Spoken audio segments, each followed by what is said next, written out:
22-ന് ഇത്രയും ഭംഗി ലോകത്തെ വേറൊരു ഭാഷയിലും ഞാൻ കണ്ടിട്ടില്ല. കേൾക്കാൻ പറ്റുമെങ്കിൽ സുജാതയ്ക്ക് എന്താ സംസാരിച്ചാല്?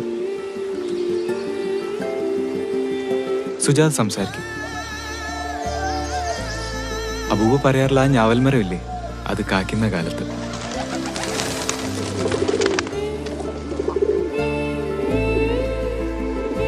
ഇൻഷാല്ലാ.